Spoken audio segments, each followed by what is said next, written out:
If you hear a voice inside the elevator, don't answer. I moved into Building 17 in an old, quiet neighborhood, one of those places that feels deliberately forgotten. The building had 7 floors. That's what the lease said, and what the elevator buttons confirmed.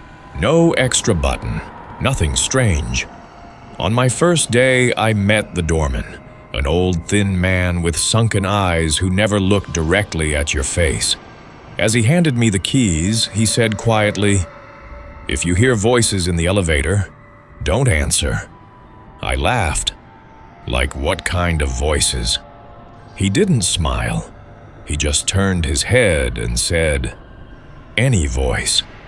The first days were calm. The building was unnaturally quiet, as if the walls absorbed sound. Even my footsteps faded after a few steps. In the second week, I came home late. It was 2 a.m.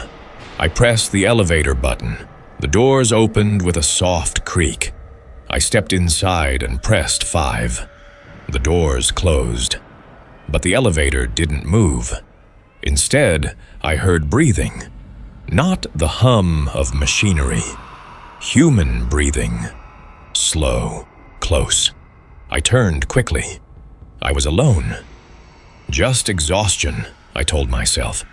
Nothing else. Then I saw it. Between 5 and 6, there was a button that hadn't been there before. Faded, unlit, no number, blank. I stared at it, closed my eyes, opened them again. It was still there. Before I could touch it, the elevator pressed it by itself. The lights went out. The elevator began to descend. Not smoothly, but like it was falling, stopping, then continuing. The floor indicator flashed. 1, 2, 3, I whispered. That's impossible. Then it stopped. A soft chime rang. The doors opened. There was no floor. There was a corridor. A long, narrow corridor under sickly yellow lights. The walls were covered in cracked layers of old paint, like fingernails had scraped them from the inside. The floor was wet. I didn't step out. I stayed inside the elevator, waiting for the doors to close. They didn't move. Then I heard a voice, right behind me. Not from the elevator, from inside my head. "You're late." I spun around. No one. But the mirror didn't reflect me alone. Behind me stood a shadow.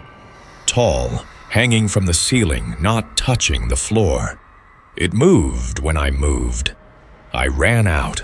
The corridor had no end. Every door I passed had an apartment number, but all the numbers were the same. 12, 12, 12. From behind one door, I heard a child crying. From another, muffled laughter. Then knocking. Not on the doors, but from inside the walls. I stopped. The sound grew closer. Tap, tap, tap. Then dragging. Something being pulled along the floor behind me. I didn't turn around. I saw a door standing open. Inside it, a strong white light. I entered. It was an apartment, identical to mine. The same furniture, the same photos, even the same mess on the table. But something was wrong. In the middle of the room, I was sitting there. Another version of me. Head lowered, breathing with difficulty. I whispered, "Who are you?" The other me raised his head. His face was incomplete. The eyes were there, but the mouth was sewn shut with thick black thread. And yet, he spoke. "You took too long." I stepped back. The double stood up slowly. Every movement made a faint tearing sound, as if the skin didn't fit the body.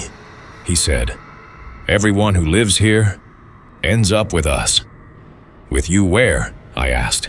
He smiled. The thread tightened. Blood seeped through the stitches. On the floor, no one remembers. He pointed behind me. I turned. The door was gone. The corridor had vanished. I woke up inside the elevator. The doors were closed. The lights were on. The screen showed 5. I exhaled in hysterical relief. I laughed. I cried. The doors opened. My floor. I ran to my apartment and locked the door, bolt and chain. I looked into the mirror. I was alone. But on my neck, there was a thin line of black stitching. In the morning, I confronted the doorman. I told him everything. He wasn't surprised. "The floor doesn't take you all at once," he said calmly. "What does it do?" I asked. He lit a cigarette and replied, "It replaces you, piece by piece." Since that night, I hear the elevator stop at my floor, even when I don't call it. I hear footsteps outside my door. Breathing I recognize.